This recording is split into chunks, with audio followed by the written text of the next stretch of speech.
사랑은 가장 큰 기도의 응답입니다. 아무리 많은 기도 응답을 받아도요, 사랑의 응답을 받지 못하면 저는 그 기도 응답은 한 10% 정도밖에 못 받은 것이다, 이렇게 말씀을 드리고 싶어요. 그 어떤 성취에도 사랑이 없으면 그건 불완전한 것이 될 수밖에 없습니다. 우리는 늘 사랑을 강구해야 합니다. 그렇게 사랑이 우리의 삶에 이루어질 때 비로소 하나님의 놀라운 계획하심과 놀라운 뜻이 우리 가운데 이루어질 줄로 믿습니다. 우리는 기도의 사람이에요. 기도하지 않으면 영혼이 죽게 되고, 기도하지 않으면 하나님과의 관계가 깨집니다. 기도하지 않아도 되는 사람은 아무도 없어요. 기도해야 하나님 자녀의 신분이 유지되고, 기도해야 영적인 감각을 잃지 않고 살게 됩니다. 이건 기도에 대한 이야기는 아닙니다만은, 제가 기독교 방송의 새롭게 하소서에 나와 있는 인터뷰의 간증의 내용을 잠깐 보면서 크게 은혜 받았던 내용이 있어요. 이분은 카이스트 교수님이신데요, 월드비전을 통해서 아프리카 케냐의 선교 활동을 지속적으로 해왔던 분이에요.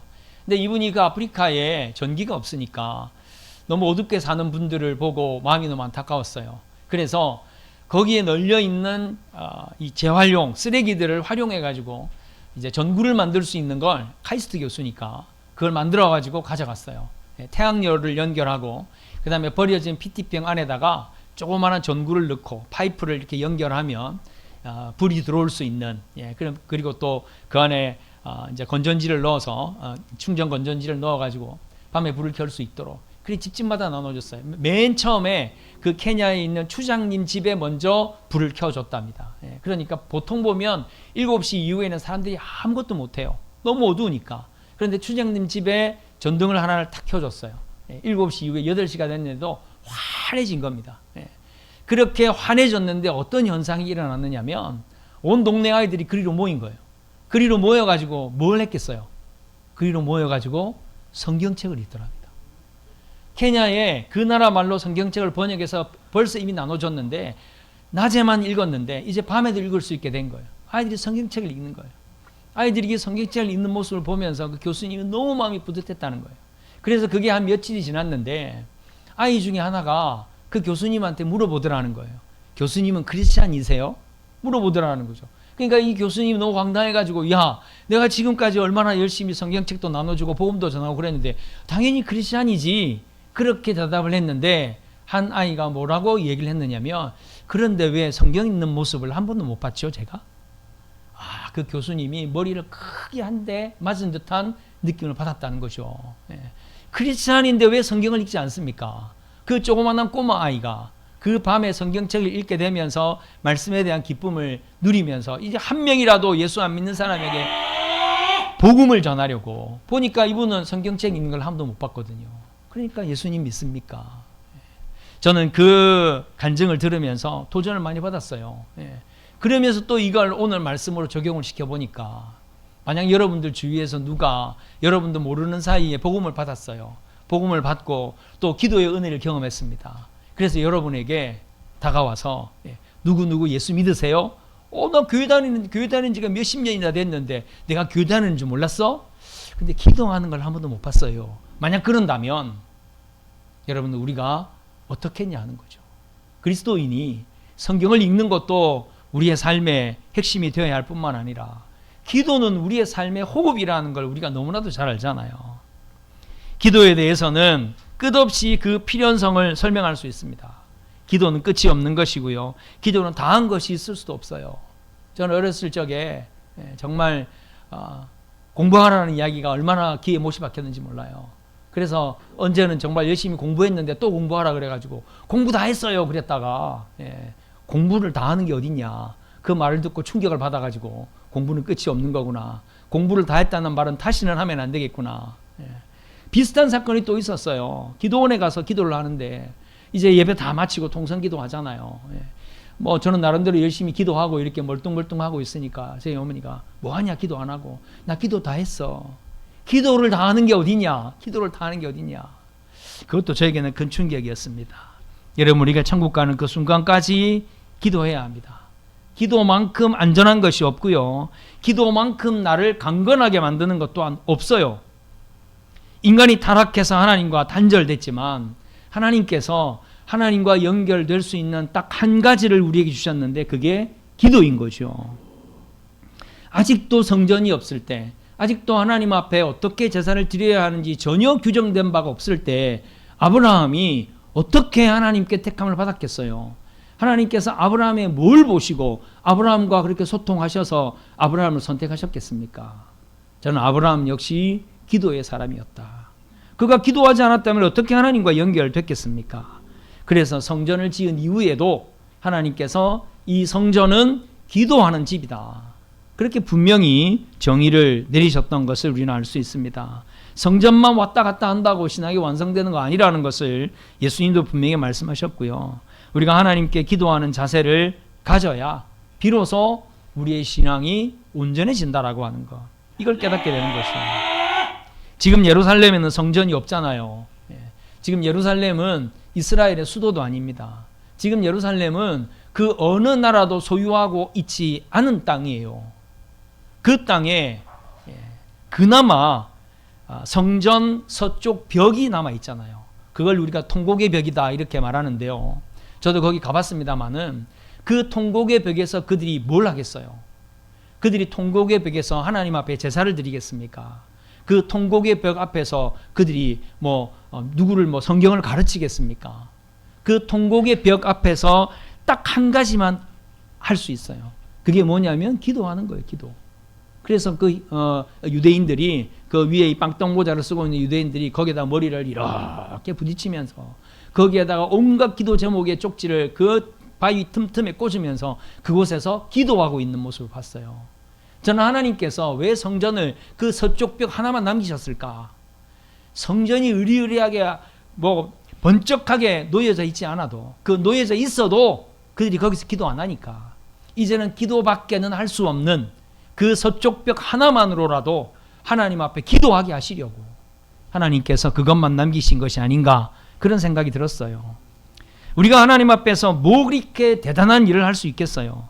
우리가 기도하는 것 말고 하나님을 무엇을 더 기쁘시게 할 수 있겠는가 하는 거죠. 기도해야 합니다.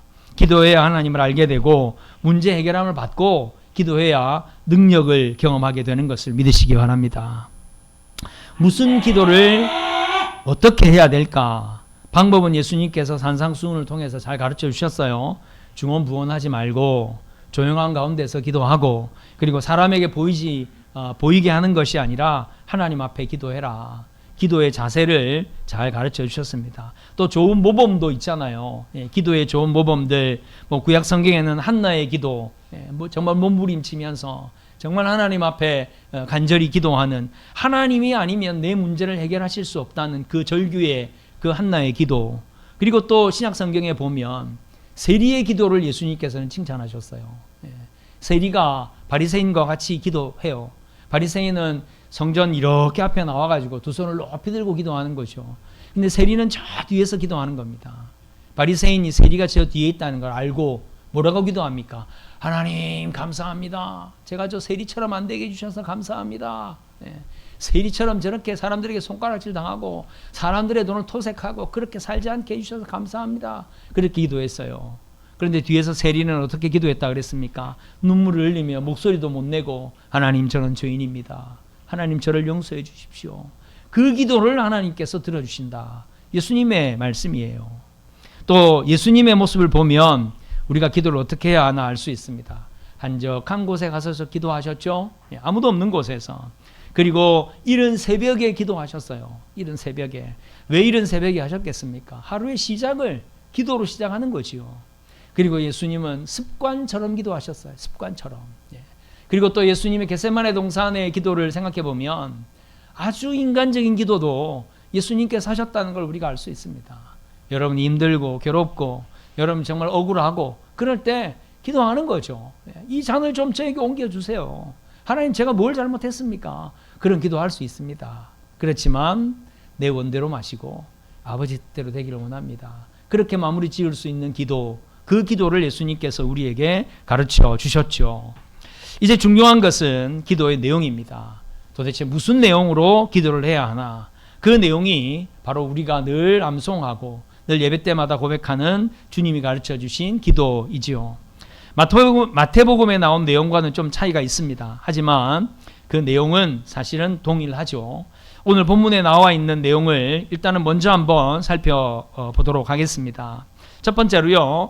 아버지여 이름이 거룩히 여김을 받으시오며, 하나님 아버지의 이름이 거룩히 여김 받기를 기도하는 거예요. 하나님의 아버지 되심을 먼저 고백합니다. 모든 삶의 주권은 이 당시에를 생각해 보면 지금도 그렇지 않다라고 말하기는 그렇지만 온 가정의 가장은 아버지잖아요. 하나님께서 내 삶의 주권자가 되신다는 것을 아버지로 고백하는 겁니다. 그리고 하나님의 거룩하심을 일단은 고백하는 거예요. 하나님이 거룩하신 분이라고 하는 사실을. 그리고 하나님의 거룩하심이 인정되기를 기도하는 거거든요. 모든 사람들이, 모든 나라가, 모든 민족이, 열방이 하나님을 다 거룩하신 분으로 고백하고 높여드리고 세워질 수 있게 해주십시오. 예수님이 늘 하나님을 아버지라고 불렀잖아요. 또 아버지는 또 예수님의 모든 또 말씀과 모든 사역과 모든 삶을 주관하고 계시는 것을 예수님께서 고백을 하지 않았습니까? 거룩은요, 하나님의 성품이고 또 우리가 닮아야 하는 성품입니다. 이 기도를 통해서 하나님과의 관계가 온전하게 돼요. 하나님이 내 아버지시다. 그리고 이 기도를 통해서 나에게 변화가 일어나는 거죠. 나중에 좀 더 자세히 말씀드리겠습니다만은 나의 아버지인 하나님이 거룩하시다면 나도 거룩해야 되잖아요. 성경에도 분명히 말씀하고 있으니까 아버지가 거룩하니 너희도 거룩해야 된다.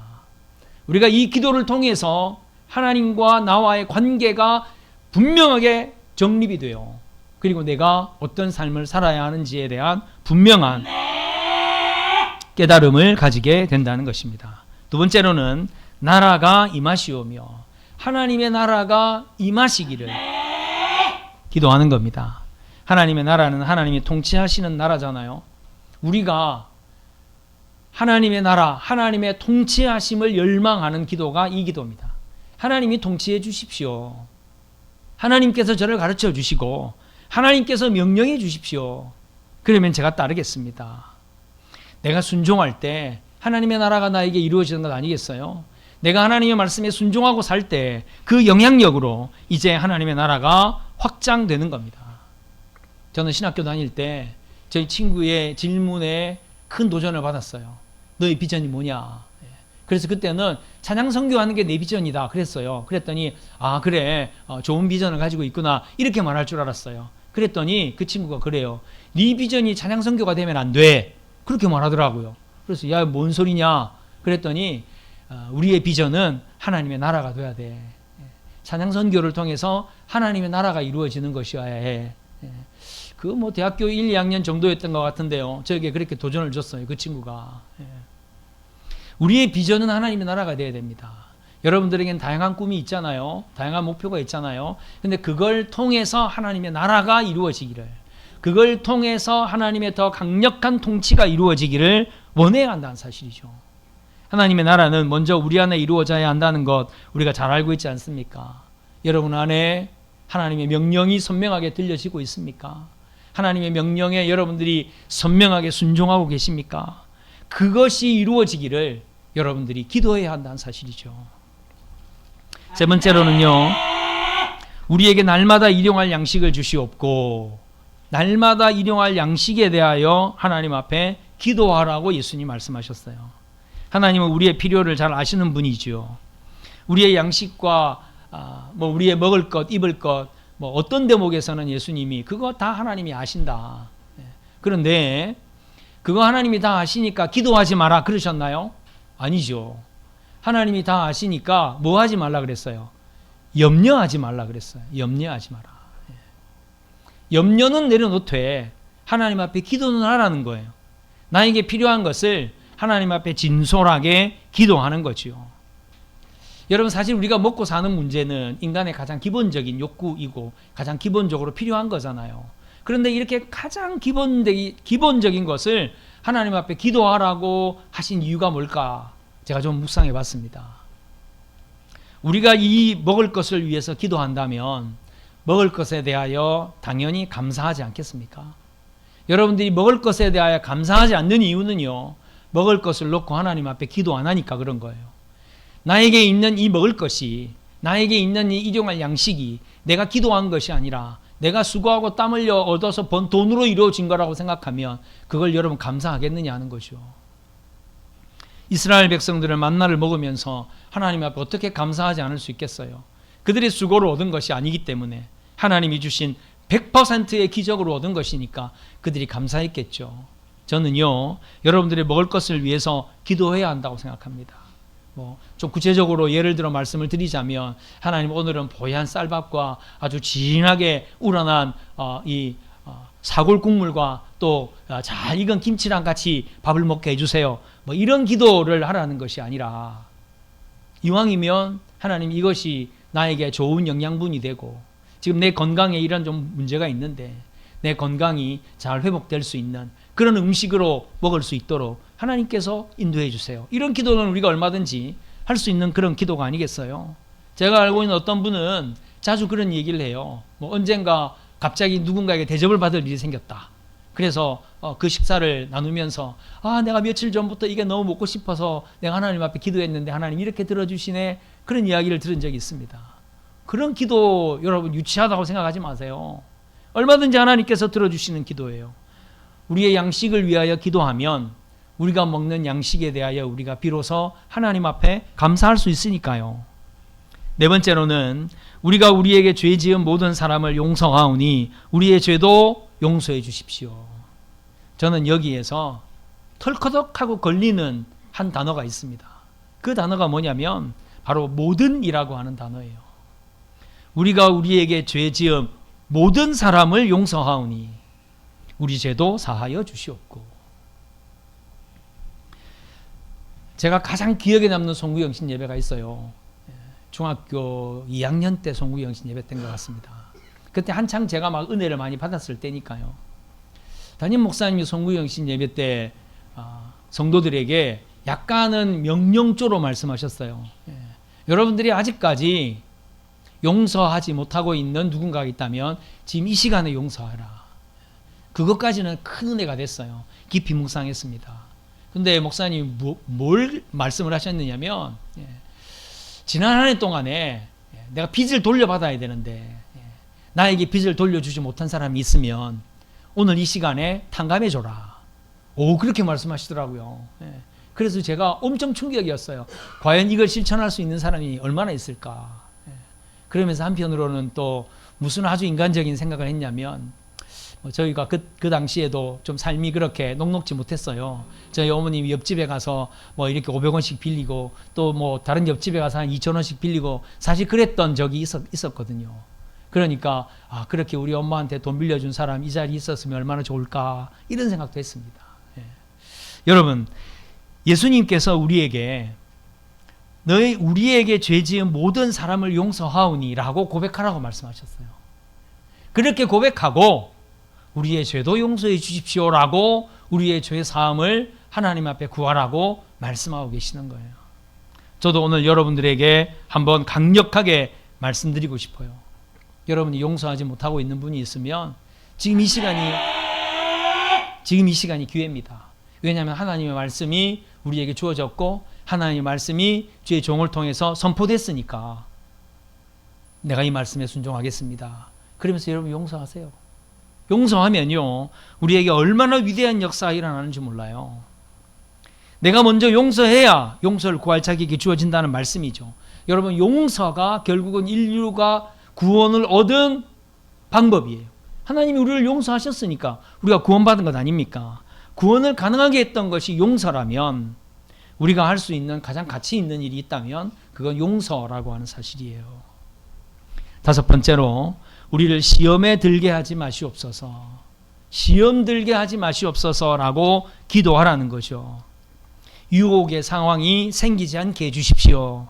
저도 이걸 가지고 얼마나 많이 기도하는지 몰라요. 얼마나 많이 기도하는지 모릅니다. 제가 솔직하게 여러분들에게 고백하면요, 저는 단 한 번도 여성으로부터 유혹을 받은 적이 없어요. 뭐 무슨 이야기인지 대충은 이해하시겠죠. 단 한 번도 여성에게 유혹을 받은 적이 없어요. 얼마나 감사한지 몰라요. 왜? 열심히 기도하니까. 여러분, 이 기도는요, 유혹을 물리칠 힘을 달라는 기도예요. 유혹을 물리칠 힘을 달라는 기도고요. 유혹을 유혹으로 판단할 수 있는 능력을 구하는 기도예요. 이게 유혹이라고 하는데 넘어가는 사람은 없겠죠. 그런데요, 이게 유혹인지 모르니까 넘어가는 거예요. 야, 이게 기회인가 보다. 내 인생에 새로운 기회가 주어졌나 보다. 여러분, 이게 얼마나 위험하고요. 이게 얼마나 비참한 상황인지 몰라요. 유혹을 유혹인지 모르고 사는 것 얼마나 비참해요. 유혹을 유혹으로 판단할 수 있는 능력을 구하는 거죠. 여러분, 사람이 시험에 빠지면 실족하고 믿음을 잃어버리고 타락하게 되는 거예요. 시험은 세상을 어지럽히고 하나님의 나라를 파괴합니다. 시험을 이기는 것이 사탄을 이기는 영적 승리고요. 다른 사람을 시험 들지 않게 하는 것, 이것 또한 얼마나 중요한가 하는 것을 우리가 기도를 통해서 깨닫는 거죠. 여러분이 이 5가지를 기억하시길 바랍니다. 우리는 이미 주기도문을 외우니까 잊지는 않겠죠. 그런데요, 왜 우리가 이 기도의 내용을 빠뜨릴까요? 저도 솔직히 이 기도를 빠뜨리고 기도하는 경우가 많이 있거든요. 하나님을 높여드리기보다는 자꾸만 내가 높아지기를 원하는 게 아닐까. 내가 정말 거룩해져야 한다는 이 사실에 대해서 우리가 별로 중요하게 생각하지 않는 건 아닐까. 거룩하게 사는 것을 너무 부담스럽게 여기는 거 아닐까. 그러니까 하나님이 거룩하심을 받으시도록 기도를 잘 안 하는 거예요. 거룩이 부담스러우니까. 하나님의 나라에 대한 열망보다는 지금 내가 살고 있는 이 나라, 앞으로 내 아이들이 살 나라에만 혹시 관심이 있는 것 아닌가 하는 거죠. 하나님의 통치가 무너지고 이 세상이 아무리 안전하고 이 세상이 아무리 풍요로워도요, 여러분, 그건 정말 온전한 나라가 아니라는 것이요. 예수 그리스도를 믿는 믿음이 무너져버리면 그것이 어떻게 좋은 나라가 될 수 있겠느냐 하는 겁니다. 예수 그리스도를 믿는 믿음, 하나님의 나라가 이루어지지 않는다면 우리가 살고 있는 이 땅도요, 아무런 소용없는 땅이 되고 마는 거예요. 내가 먹을 건 내가 알아서. 우리 아이들이 태어날 때 부모들이 그런 얘기 하잖아요. 정말 힘들게 가난한 집에 아이가 태어났어요. 아이고, 또 입이 하나 늘어서 이 집 어떻게 하나. 그러면 어르신들이 그래요. 다 아이들은 지 먹을 거 지가 가지고 태어난다. 그런 이야기들 많이 했잖아요. 그래서 내가 먹는 건 내가 책임지지 뭐. 그런 생각 때문에 우리가 한 끼 한 끼 먹는 것에 대해서 하나님 앞에 기도하지 않고 한 끼 한 끼 먹을 수 있는 것에 대해 하나님 앞에 감사하지 못하는 건 아닌가. 이런 교만함 때문에. 여러분, 먹는 게 입으로만 먹는 게 먹는 건가요? 저는 우리 아이들을 위해서, 우리 다음 세대들을 위해 기도할 때 그런 기도합니다. 하나님, 몰라야 할 것 알지 않게 해주십시오. 경험해봐야 아무짝에도 쓸모없는 것 절대로 경험하지 않게 해주십시오. 모르고 사는 게 행복해요, 여러분. 모르고 사는 게 오히려 축복인 것이 이 세상에 얼마나 많이 있습니까? 저는 그것도 먹는 거라고 생각하거든요. 경험하는 것도 먹는 건데, 여러분, 자녀들에게 좋은 거 먹이려고 얼마나 장 볼 때 애를 쓰십니까? 우리 아이들이 세상에서 먹는 것 아무거나 먹게 내버려 두실 거냐고요. 좋은 것을 먹도록 우리 아이들이 오늘 먹는 공기가, 우리 아이들이 오늘 섭취하는 음식이, 우리 아이들이 듣는 소리가, 우리 아이들이 배우는 것이, 우리 아이들이 경험하는 것이 정결하고 깨끗하고 온전한 것으로 하나님 허락해 주시기를 우리가 기도해야 하지 않겠느냐 하는 겁니다. 용서하면 손해본다는 생각 때문에 우리가 용서하지 못하고 있으니까 하나님 앞에 이 기도를 하지 못하는 건 아닐까. 여러분, 용서하는 것이 이게 가장 큰 이익을 얻는 거예요. 용서하는 것이 우리의 마음을 가장 평안하게 하는 길이라는 사실입니다. 시험에 빠지는 것을 가볍게 생각해서는 안 됩니다. 저도 그런 경우가 있어요. 뭐 이런 것 좀 나에게 와봐. 나는 다 이길 수 있어. 그랬더니요, 정말 어마어마한 것이 다가오더라고요. 이걸 가볍게 얘기하면 안 됩니다. 그러니까 기도하는 거예요. 그러니까 기도해야 합니다. 나의 능력을 너무 과신하니까, 지금까지 내가 잘해왔으니까 시험에 빠지는 것의 심각함을 모를 수 있습니다. 그래서 예수님께서는 실족하게 하는 일이 없을 수가 없다. 그렇지만 실족하게 하는 자는 반드시 하나님의 진노가 있을 거다. 여러분, 시험을 받지 않는 것을 위해서 기도해야 내가 누군가를 시험에 빠지지 않게 하지 않겠느냐 하는 거지요. 말 한마디 하나, 저도 뭐 얼마나 많이 경험했는지 몰라요. 전혀 제가 의도하지 않은 말 한마디, 전혀 제가 의도하지 않은 그 눈빛 0.1초, 그것 때문에 사람들이 시험을 받더라고요. 얼마나 힘든 일인지 몰라요. 그러한 일이 일어나지 않도록 우리가 기도하는 겁니다. 여러분, 열심히 기도합시다. 예. 우리 수많은 기도, 수만 가지 기도를 하지만요, 때로는 그 기도가 응답되지 않을 수 있어요. 기도가 응답이 안 되면 우리 기도가 지칠 수 있습니다. 그런데 이건 예수님이 가르쳐 주신 기도잖아요. 예수님이 가르쳐 주신 대로 기도하면 이 기도가 어떻게 이루어지지 않을 수 있겠습니까? 가르쳐 주신 대로 기도하고 그 기도가 응답되어지는 것을 경험하고, 그래서 기도의 힘을 얻고, 그러면서 여러분들의 삶에서 일어나고 있는 일들, 내 안의 고민들이, 내 안의 요구들이, 나의 필요들이 하나님 앞에 인격적으로 드려질 수 있는 거예요. 그리고 그 기도도 응답되는 것을 우리가 마침내 경험할 수 있는 것입니다. 여러분들의 삶이 기도의 삶이 되시고, 주님 가르쳐 주신 대로 기도하시고 응답받으시고, 그 이후의 모든 기도들도 여러분들에게 응답되어지시기를 주님의 이름으로 축원드립니다.